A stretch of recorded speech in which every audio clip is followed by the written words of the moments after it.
Nous vivons une époque terrible où règne la méchanceté. Chacun veut tirer les draps de son côté. Et c'est la méchanceté. L'autre tu ajoutes, les gens ne vont à l'église que pour la forme. Nous sommes là aujourd'hui pour la forme. Et l'intérieur, absolument rien. Vivre le christianisme, absolument rien. Le prophète dit, les gens vont à l'église pour essayer de cacher leur bassesse.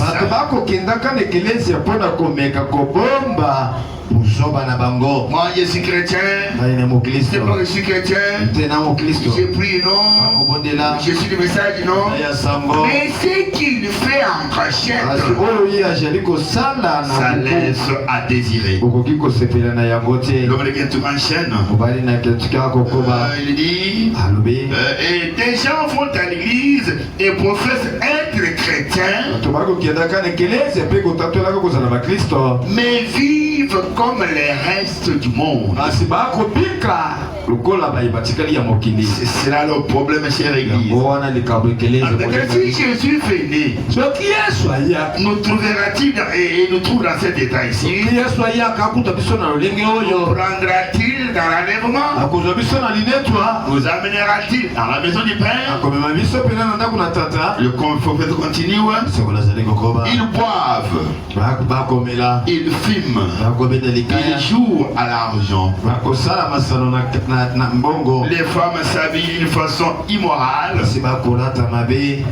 portant en public les vêtements qu'elles ne devraient même pas porter dans leur cabinet de toilette.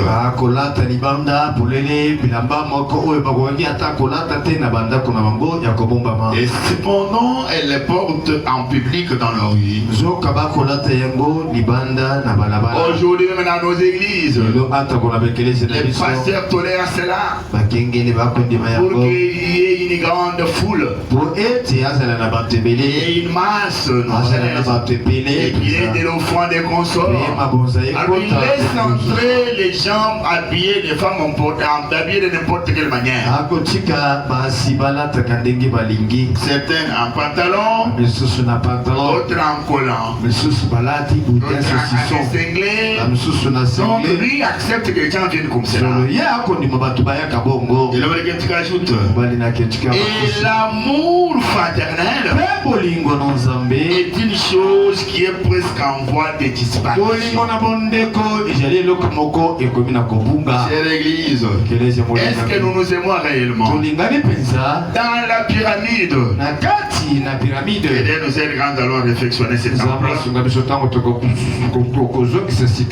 ferai un effort qu'on puisse nous décrire, nous écrire un peu quelques dessins de messages sur les âges, sur la pyramide. Nous sommes dans l'âge de la Odyssée avec le messager Eli William Arobana. Mais notre brique dans la pyramide, c'est l'affection fraternelle. C'est ça notre brique. Dans cet âge, nous dites message, nous l'épouses, nous devons être incarnés par l'amour fraternel. Le prophète dit, pour vous prouver que cela nous est confié par le Seigneur. Et regardez, lorsque l'un de nous est frappé par une calamité et qu'il voit des choses différemment que de nous, nous allons oublier cela. Nous serons autour de l'épouse. Puisque nous sommes dans la brique de l'affection fraternelle. Est-ce que cela nous habite maintenant encore une fois? prenons seulement notre petit temps que nous avons vécu. Lorsque le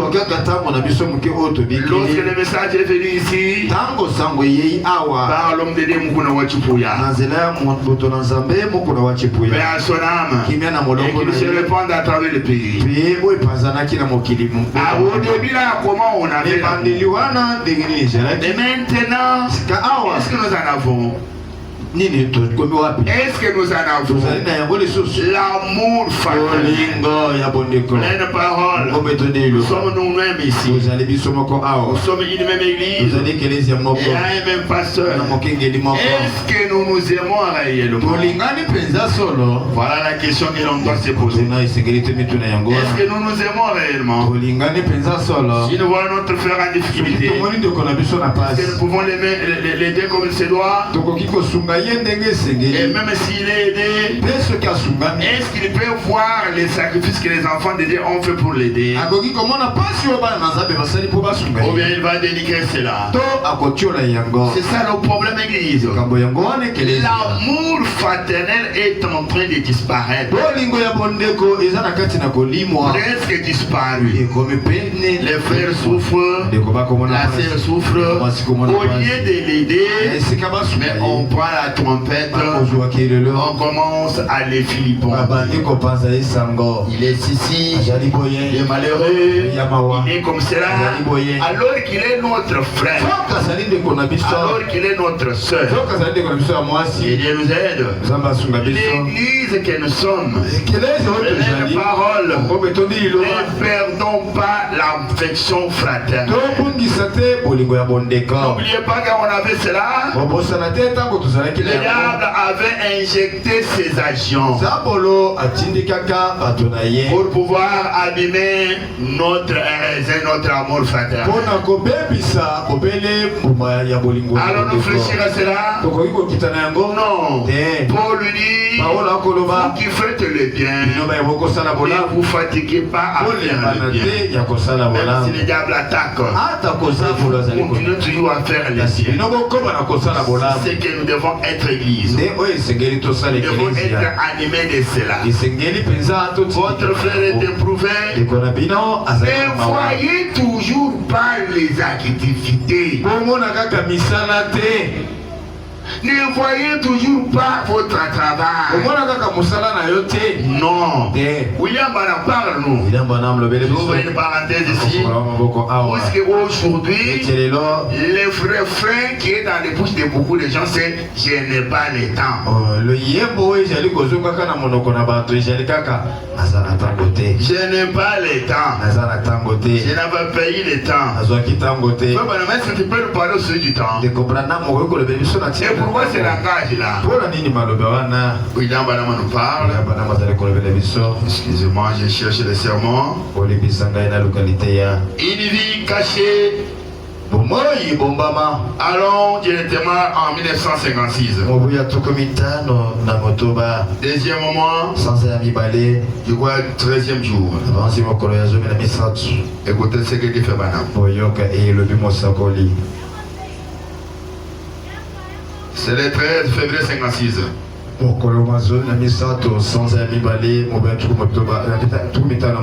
Une vie cachée avec Christ. Suivez les prophètes. Je prends les points 50 et 54.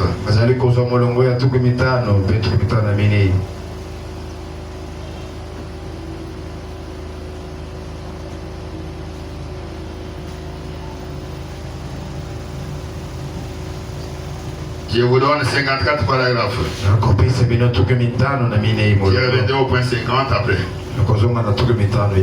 Considérez cela les bourgeonnements.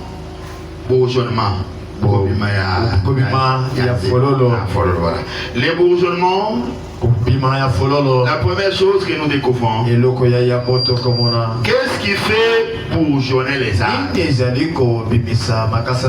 C'est le rafraîchissement. Qu'est-ce qui produit les rafraîchissements? Très tôt le matin, vous sortez tôt le matin et vous découvrez qu'après la nuit, tout devient tranquille.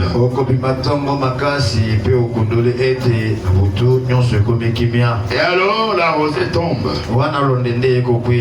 Et elle apporte un rafraîchissement. Le problème en est qu'aujourd'hui, écoutez William Arobana, le problème en est que aujourd'hui les gens n'ont pas le temps de venir devant Dieu. Pleine parole. J'ai dit William Arobana. On n'a pas le temps de venir devant Dieu et de se tenir tranquille. Pourquoi vous ne venez pas à l'église les jours de la semaine? Pasteur, comprenez, je n'ai pas de temps. J'habite loin, je n'aurai pas de temps. Voilà m'a dit. Le problème est qu'aujourd'hui les gens n'ont pas le temps de venir devant Dieu et de se tenir tranquille. Le prophète dit, ils ont tant de choses à faire. C'est Branham qui dit, ils ont tant de choses à faire. Ils sont membres de ceci. Il faut faire cela. Il faut avoir telle chose. Ils doivent se rendre écoutez, à tel endroit. Vous n'avez pas de temps. J'ai dit Branham.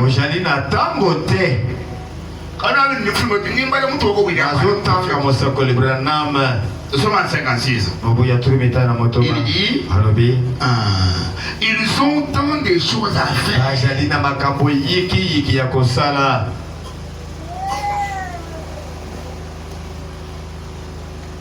Ils sont membres de ceci.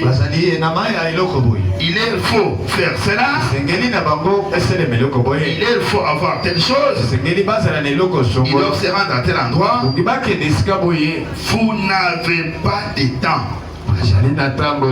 Le prophète dit, les démons vous ont simplement pris tout votre temps.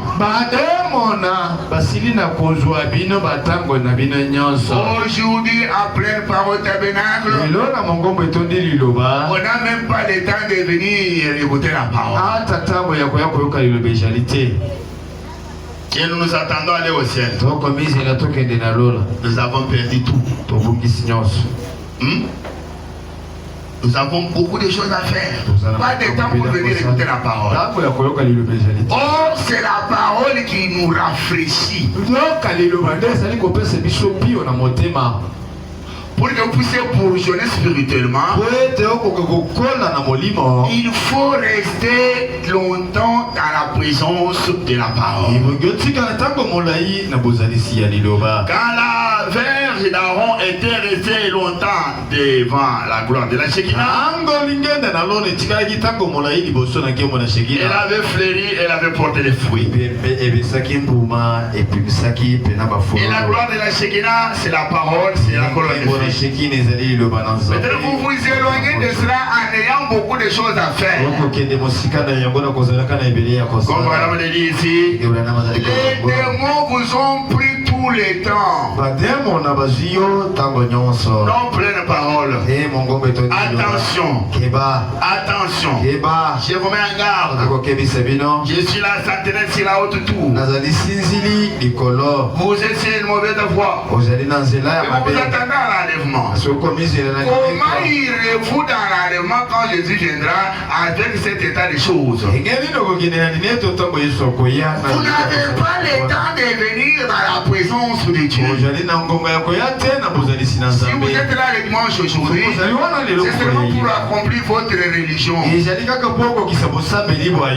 puis parfois quand vous êtes assis là-bas, les pieds comme ceci, et l'autre sur là où vous êtes là. On attendait que je dise Amen, et que je sois aussi expéditif. Vous avez un rendez-vous. Attention. Et vous attendez à aller au ciel. Jésus peut venir. Nous sommes dans un âge le plus court de tous les âges.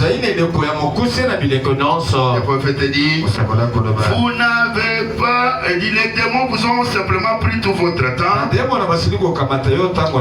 Vous n'avez pas le temps de vous tenir tranquille devant Dieu. De vous tenir calme. Aujourd'hui, si on reste, j'ai toujours eu des problèmes avec les collègues, avec les croyants. Ils prêchent longtemps, ils retiennent les gens longtemps. Mais les mêmes gens là devant la télévision. C'est même la gens là devant les téléphones avec le Facebook et tout ça. Ils font des heures et des heures. Les coups ne leur font pas du mal. Vous ne verrez même pas somnoler devant les petits écrans. Et quand il fait son activité, il ne va pas somnoler. Il y en a qui font jusqu'à 0 heure, même à une heure, ils sont avec le moteur. Mais si vous le retenez ici jusqu'à 21 heures, il ne sait pas que nous habitons loin. Il ne sait pas que nous habitons loin. Il ne connaît pas la sécurité. Ils sont pressés pour se causer les choses de Dieu. Et pour les choses, ils ne sont pas pressés. Il en parle. Et nous nous attendons à aller au ciel. Quand Jésus vient, la drachme, nous l'avons perdu. L'amour des choses de Dieu. L'amour de la présence de Dieu. Nous avons perdu cela. Le prophète dit, souvenez-vous, vous êtes une nature. Et après que toute la nature est devenue calme et tranquille,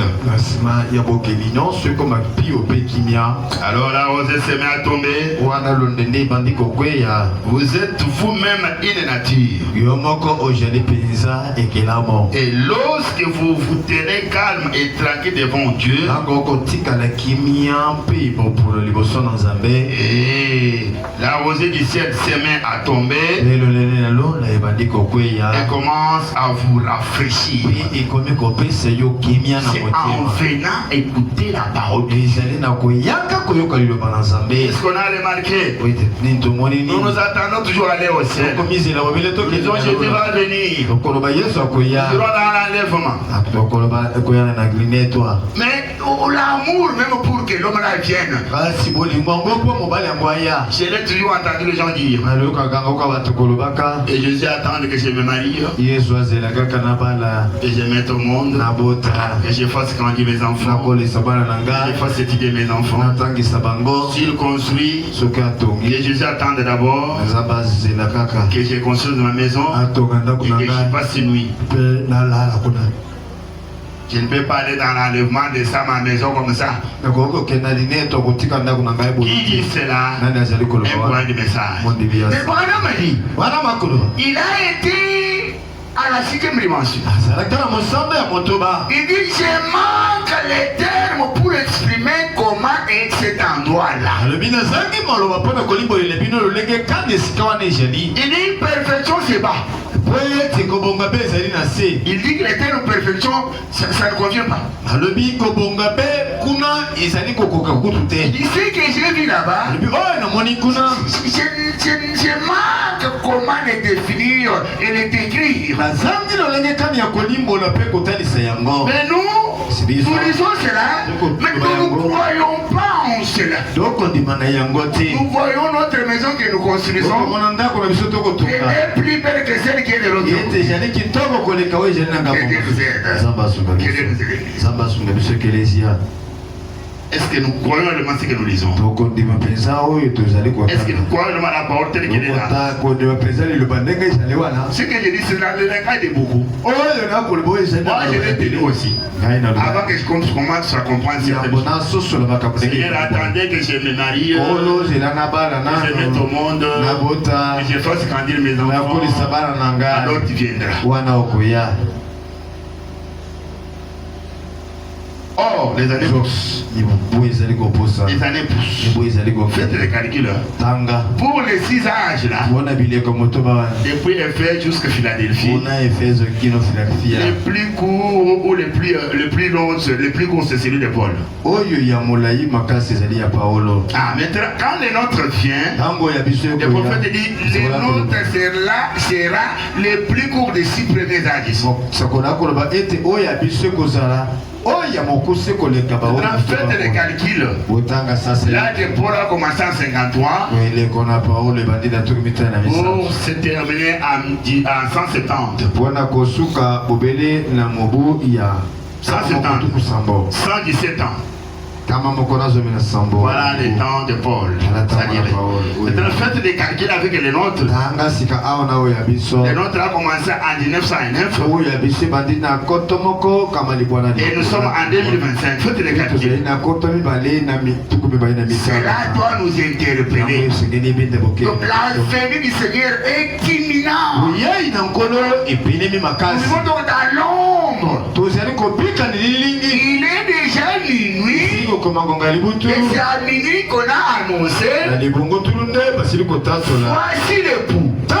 Et qu'il a déjà été lancé. Et on s'est réveillé à minuit là.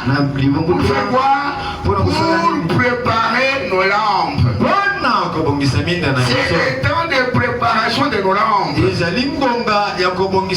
que votre lampe a de l'huile? Est-ce que votre lampe est en bon état?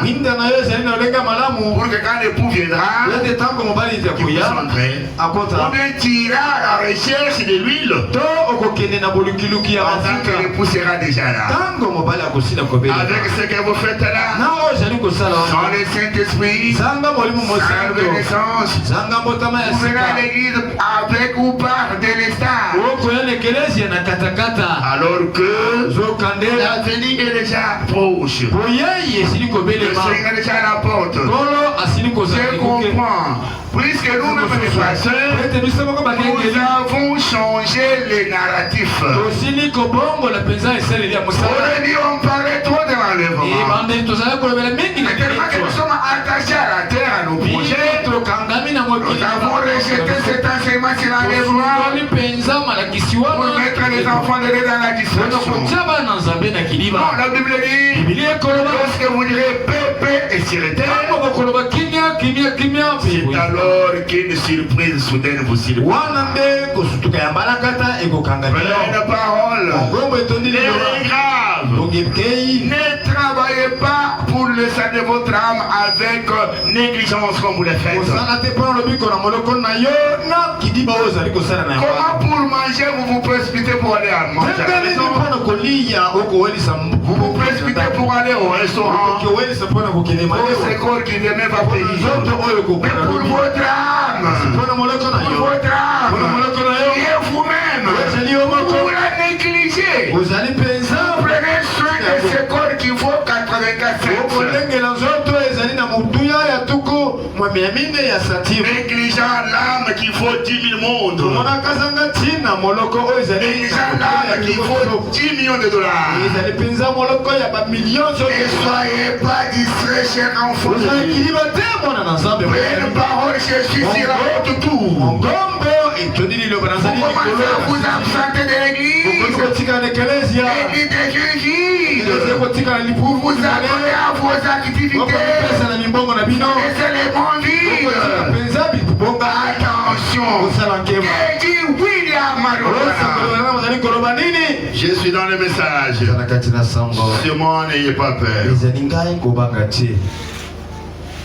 Nous sommes en quelle année?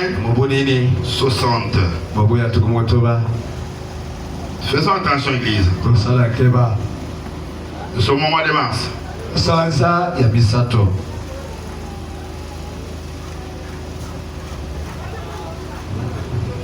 29e jour. Sûrement, n'ayez pas peur. L'église a perdu presque toutes les dames. Il a perdu presque l'amour. L'amour divin. L'amour des choses de Dieu. David disait, je suis dans la joie quand on me dit allons dans la maison de l'Éternel. La joie nous l'avons perdu. Ils sont d'abord ceci. Je suis au point 18. Tandis que la petite barque filait sur les lacs. Ça doit être à ce moment-là que Satan doit s'être levé et s'est dit, oh, je les ai eu seuls. Sans lui. C'est maintenant mon tour de leur régler leurs comptes. Car ils ont chassé mes démons et ainsi de suite. Je vais donc leur régler leurs comptes. C'est à ce moment-là que Satan peut régler des comptes. Car une fois que vous êtes partis sans Jésus, c'est à ce moment-là que Satan aura l'église. Quand vous vous intéressez tellement à autre chose, sauf aux réunions de prière, quand vous vous intéressez tellement au fait qu'il vous faut connaître un épanouissement dans le naturel,